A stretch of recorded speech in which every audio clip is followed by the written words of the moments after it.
सरकार ने इसको अधकचरा क्यों बनाया? केवल इसलिए कि पहले एक तबका सड़क पर उतरे, आंदोलन करे, फिर दूसरा उतरे। आप चेक एंड बैलेंस करवा रहे हो सोसाइटी में। तो प्रधानमंत्री जी से कहूंगा कि आपको जाति के नाम पर गाली देने वालों पर यूएपी लगाइए। कब्र खोदने का नारा लगा दिया और उस पर कोई मुकदमा नहीं हो रहा है। और जब ये कोर्ट में मामला गया तो सरकार की तरफ से वकीलों ने इसके डिफेंड क्यों नहीं किया? भारत सरकार के अटॉर्नी जनरल, ये भारत सरकार का गजट नोटिफिकेशन है और सरकार ने बनाया है, तो सरकार के वकील वहाँ खड़ा होकर के उसका बचाव क्यों नहीं कर रहे थे? उन्होंने ये क्यों नहीं किया कि हमारा बनाया हुआ गजट नोटिफिकेशन हमारे लिए बहुत अच्छा है, हम इसको डिफेंड कर रहे हैं। इसका मतलब आपके मंशा में खोट था। तो आप कह रहे हैं जिस सुप्रीम कोर्ट ने आदेश दिया वही अब इसको कह रहे हैं कि खामियां इसके अंदर, और जिस सरकार लेकर आई वो सरकार डिफेंड नहीं कर रही। मैं ये कह रहा हूँ कि मैं केवल आंकड़ों पर बात कर रहा हूँ। साल 2007 में थोराट कमेटी बनी जिसने कहा कि देश भर के कैंपसेस में कास्ट बेस्ड एट्रोसिटी बढ़ रही है। 2012 में यूजीसी ने कमेटी बनाई इक्वल अपॉर्चुनिटी की, उसके बाद रुके नहीं। 16 में रोहित वेमुला, 19 में पायल तड़वी, 23 में दर्शन सोलंकी, 2025-26 तक आते आते एक आंकड़ा आ रहा है कि 118% एट्रोसिटीज़ के मामले बढ़ गए। ये सब जो बढ़ते जा रहे हैं आंकड़े, ये बता रहे हैं कि आपके कैंपस जातिवाद से मुक्त नहीं है। एक बात ये भारत सरकार कह रही है, ये मैं नहीं कह रहा हूँ। भारत सरकार के बाद कोर्ट में जब पायल तड़वी और रोहित वेमुला की माँ जब पिटीशन दायर करती हैं और कोर्ट में सख्त टिप्पणी देते हैं, जिसमें वर्तमान चीफ जस्टिस ऑफ इंडिया भी थे, कि 2012 का रेगुलेशन कारगर नहीं है, मजबूत बनाइए, सख्त बनाइए, और 15 जनवरी तक हमको बताइए कि आपने क्या किया। 13 जनवरी को आ गया ये, आप क्रोनोलॉजी समझिए। 13 जनवरी को गजट नोटिफिकेशन, इतनी हड़बड़ी में कि वहाँ कोर्ट में डांटना पड़ जाए। तो चलिए कोर्ट में आ गया ये नोटिफिकेशन, लागू भी हुआ। उसके बाद केवल यूजीसी पर लागू हुआ, IIT IIM मेडिकल पे लागू भी नहीं हुआ। इसका मतलब ये कि लागू होने के बाद विरोध शुरू हो गया। सरकार ने एक बार भी क्यों इस पर सफाई नहीं दी?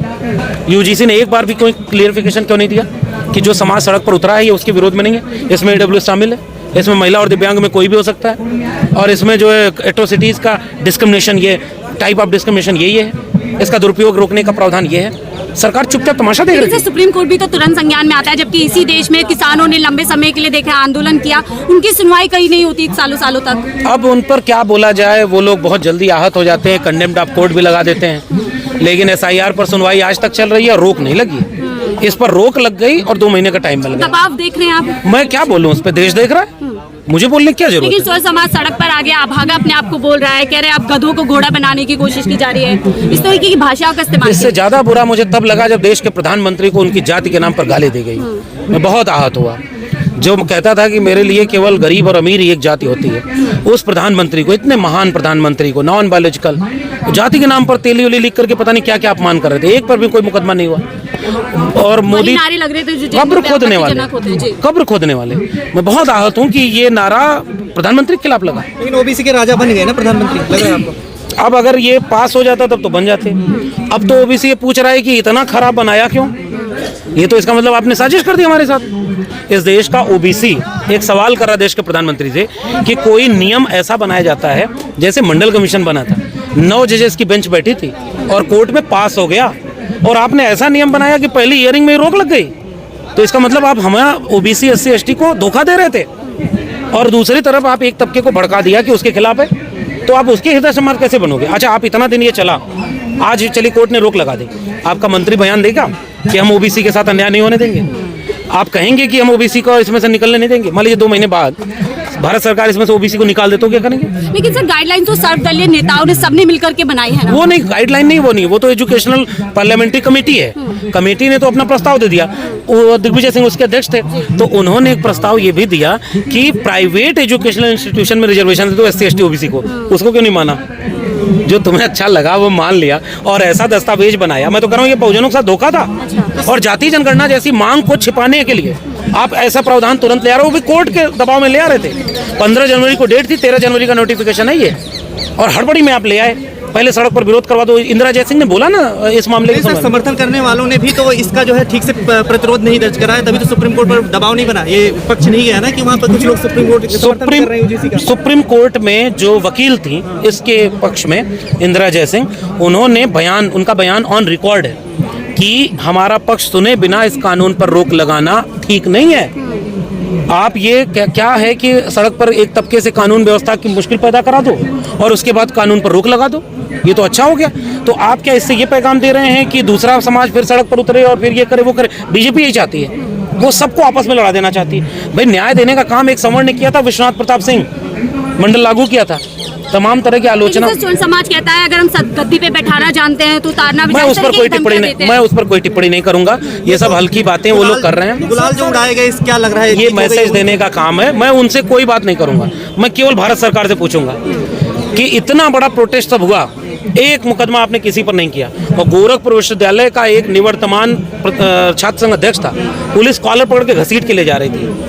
ये नहीं, इस देश के दलित पिछड़े नहीं देख रहे हैं, हालांकि उनको जो है धर्म वर्म बचाने में भी उलझाया गया है, वो हो सकता है न देख पा रहे हो, लेकिन ये जो भेदभाव है सरकार करवा रही है, सरकार ही इस सबको करवा रही, सरकार गाली दिलवा रही है, सरकार लड़वा रही है, जो है निरस्त करा रही है। सरकार डिफेंड क्यों नहीं की? सॉलिसिटर जनरल और तुषार मेहता तो थे वहां पर, वो बोले कि ये सरकार का दस्तावेज आप खारिज मत करो, रोको मत, आप इसमें कोई कमी है तो हमको बताइए, हम तुरंत इसमें काउंटर एफिडेविट देंगे। सुप्रीम कोर्ट ने ये बात कही कि भेदभाव बढ़ेगा, आपस में खाइयां बढ़ेंगी, इस तरीके की चीजें हुई। पता नहीं, मैं तो उस पर क्या टिप्पणी करूं, ये वही जज साहब हैं, चीफ जस्टिस ऑफ इंडिया। मैं पूरे अदब के साथ उनको कह रहा हूं कि वो उस पैनल पे भी थे जिसने 2012 के रेगुलेशन को असरदार नहीं माना था, जिसने ये कहा था कि और सख्त गाइडलाइन बनाओ। अब सख्त बन गई तो वही कह रहे हैं कि भेदभाव बढ़ रहा है। रिप्रेजेंटेशन तो नहीं है ना यूनिवर्सिटीज में है, ना सुप्रीम कोर्ट में है ना, ये तो भारत सरकार बता रही है। फिर आप लोग कैसे इस लड़ाई को लड़ेंगे जब रिप्रेजेंटेशन? मैं तो एक सामान्य सा व्यक्ति हूँ, कलम किताब लेकर के मैं इसको डिस्क्राइब करने की बात कर रहा हूँ। आंदोलन तो समाज को करना है, वो तय करे, हम लोग न कोई नेता, न कोई राजनीतिक दल, न कुछ, लेकिन हम सरकार का साजिश समझ गए। आप साजिश की बात कर रहे थे बहुत दिनों से। अरे हम तो पहले ही कह रहे हैं कि ये जो बताया जातिगत भेदभाव, तो इसमें बताया क्यों नहीं कि जाति के नाम पर भेदभाव कैसे होता है? टाइप ऑफ डिस्क्रिमिनेशन लिख देता तो कोई समझ ये कहता कि मैं भी उसमें। अच्छा, वो लोग कह रहे हैं कि चोटी काटने पर अपमानित या चोटी पर कोई टिप्पणी कर दे, तो मुझे अचानक याद आया कि इटावा में यादव चोटी रखा था, उखाड़ लिया, काट दिया। तो इसका कोई धर्म और जाति से नहीं मसला था। भारत सरकार ने जानबूझकर इसको इस तरह वेग रखा है कि सब कंफ्यूजन आपस में समाज में हो। दूसरा, इसके बाद ये जो कमेटी बनाने का प्रावधान था, इसमें क्यों नहीं क्लियर रखा कि कौन किस कम्युनिटी का होगा? तो सरकार चाहती थी कि सब समाज में आपस में लड़े और हक किसी को न मिले। अब तो ये ताकत का जैसे लग रहा है परीक्षण हो रहा है, तब ताकत का परीक्षण हो रहा है, तो अब समाज तय करेगा क्या करें। नारा था सीधा तराजू तलवार, तो क्या उससे डर गई सरकार? अरे छोड़िए वो सब, मैं उस नारे पर क्या जाऊं। सरकार के आंकड़े कहते हैं कि देश के केंद्रीय विश्वविद्यालयों में 45 में से 38 सवर्ण लोग प्रोफेसर हैं, वाइस चांसलर हैं। दिल्ली विश्वविद्यालय में 14 साल पढ़ाया। मैं आरोप लगाता हूँ कि 92 डिग्री कॉलेज अगर होंगे, 90-92, तो उसमें 85 एक ही जाति के लोग प्रिंसिपल होंगे। अगर मैं गलत हूँ तो DU मुझे गलत कर दे। सरकार कहती है कि उसके कई रिपोर्ट आती हैं कि मीडिया में 90% एक ही तबके के लोग हैं, जुडिशरी में एक ही तबके। अभी अर्जुन राम मेघवाल जी ने बताया 78% हाई कोर्ट में जज एक ही तबके के लोग अब अपॉइंट हुए हैं। मैं उस आंकड़े पर बात कर रहा हूँ। ये नारे और ये सब तो बहुत तरह के लगते रहते हैं। मेरा आरोप केवल ये है कि सरकार न्याय और समता नहीं चाहती थी, सरकार क्योस चाहती है, सरकार जाति जनगणना से ध्यान भटकाना चाहती है। अगर इस देश में जाति जनगणना हो गई होती तो आंकड़ों की दिक्कत नहीं आती, कन्फ्यूजन नहीं होता, और आंकड़े होते तो नीतियां कारगर बनती। बिना आंकड़ों के ये ऐसी नीतियां बनाकर केवल समाज को लड़ाना चाहते हो। इसलिए मैं पूरा दोष इसका भारत सरकार पर दे रहा हूं, और जो इसने इतना खराब गजट नोटिफिकेशन बनाया कि दिखने में लगेगा कि SC ST OBC को न्याय देने वाला, और है इसके प्रावधान कुछ ऐसे कि जो न्याय देने वाले हैं। आप चाहते हैं इसमें सुधार होना चाहिए? मैं कह रहा हूं कि सरकार बोले, सरकार पहले तो ये जवाब दे कि इसमें जातिगत भेदभाव का क्यों नहीं रखा। कोर्ट पर मेरी टिप्पणी केवल ये है कि ये वही चीफ जस्टिस आज जो हैं, ये पिछले वाले उस कमेटी में उसमें भी थे जिसने ये कहा था कि 2012 वाला रेगुलेशन कारगर नहीं है। तो पहले आपने कहा कि कारगर नहीं है, अब जब बन गया ऐसा तो आपने इसको रोक लगा दिया। आपको एक सख्त फटकार देनी चाहिए सरकार को कि रोकेंगे नहीं। इसमें कुछ जगह पे अस्पष्टता है, कुछ जगह पे दिक्कत है। हफ्ते भर के अंदर, 24 घंटे के अंदर सरकार तुरंत इसको ठीक करके अपना इसमें एनेक्शर जोड़े। उन्होंने तो रोक दिया, 2 महीने का समय दे दिया।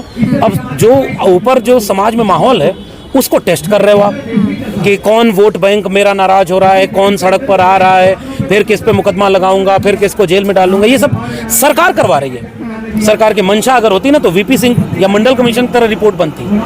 9 जजेस की बेंच में खारिज नहीं हुआ, पास हो गया।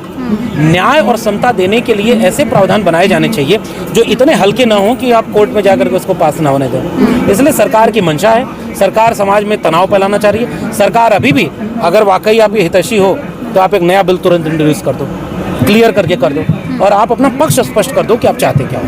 लेकिन यह आरोप लगे कि इस बिल के कारण जो है कैंपस के अंदर ही जातिवाद बढ़ जाएगा ये सब और बेकार की दुरुपयोग बातें तो हैं। सबसे ज्यादा हो जाएगा। दुरुपयोग किस बिल का नहीं होता है? प्रधानमंत्री सरकार में बैठे हैं, 90% ईडी सीबीआई का दुरुपयोग हो रहा है। हटा दो सारे मुकदमे।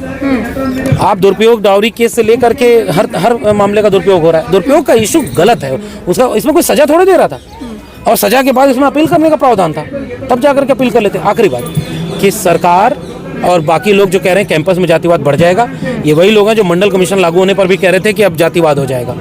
उसका तर्क उसका जवाब हमें नहीं देना, हमने किताब लिख दी, उसको पढ़ा जाना चाहिए। सर लगातार विरोधियों का ये कहना है, जो जिन्होंने विरोध किया, प्रोटेस्ट किए, उनका साफ कहना है कि सवर्णों की इसमें क्या गलती है, सवर्णों को पहले। अरे हम कह रहे हैं कि नहीं, इसमें ये सवर्ण विरोधी नहीं, इसमें ईडब्ल्यूएस है। एक लाइन का जवाब है, ईडब्ल्यूएस केवल सवर्ण है, इसमें महिला दिव्यांग में भी सवर्ण आ सकते हैं। यही तो सरकार ने किया, सरकार ने इसको बनाया ही ऐसे ताकि सवर्णों को लगे उनके विरोध में। ये तो गवर्नमेंट ने किया है। विरोध के दौरान ये भी कहा गया कि जिस देश के प्रधानमंत्री ओबीसी हैं, जिस देश के प्रेसिडेंट एसटी हैं और जिस देश के 14 राज्यों के मुख्यमंत्री जो हैं। अभी यूजीसी ने एक आंकड़ा दिया है, 118% एट्रोसिटीज बढ़ गई हैं कैंपस में। मैं वो मानूं कि ये सिंबल्स मानूं? राष्ट्रपति बन गए तो मणिपुर में बोलोगे ही नहीं। ये सब उधर न जाइए, आप केवल ये देखिए, सुखदेव थोराट कमेटी ने कहा कि कैंपस के भीतर डिस्क्रिमिनेशन बढ़ रहा है। फिर उसके बाद 2012 में खुद यूजीसी ने एक रेगुलेशन बनाया कि हम एट्रोसिटी रोकेंगे, कास्ट बेस्ड एट्रोसिटीज। फिर आपने रोहित वेमुला पायल तड़वी के बाद कोर्ट ने कहा कि पुराना अधिनियम आपका काम नहीं कर रहा है, सख्त बनाइए। ये सब कौन लोग हैं? इस पर बात क्यों नहीं कर रहे हो? आपकी पार्लियामेंट्री कमेटी एजुकेशन की, उसने बोला कि ओबीसी को भी इसमें शामिल करो, एट्रोसिटी उनके साथ बढ़ रही है। मैं उनको मानूं कि ये जो सड़क पर प्रधानमंत्री को जाति के नाम पर गाली दे रहे हैं? मैं तो प्रधानमंत्री जी से कहूंगा कि आपको जाति के नाम पर गाली देने वालों पर यूएपी लगाइए। कब्र खोदने का नारा लगा दिया और उस पर कोई मुकदमा नहीं हो रहा है। मैं उससे आहत हूं, मेरे देश के प्रधानमंत्री को जाति के नाम पर गाली मत दीजिए। कोर्ट के फैसले के बाद तो भाजपा नेता ही कह रहे हैं कि मोदी जी पर भरोसा रखो सवर्णों। वो रखें, बीजेपी बयान दे। बीजेपी क्यों चुप थी इस पूरे मामले में? बीजेपी चाहती जाति जनगणना पर बात ना हो, बीजेपी चाहती यूजीसी खत्म करने पर जो काम कर रहे हैं उस पर बात ना हो, और इसलिए इस तरह का कचरा। अरे भाई, जाति जनगणना हो जाएगी तो आंकड़े आ जाते हैं, और आंकड़े रहते तो कम से कम क्लियर रहता, कोई कंफ्यूज नहीं होता। ये कंफ्यूजन से सबको आपस में लड़ाना चाहते हैं।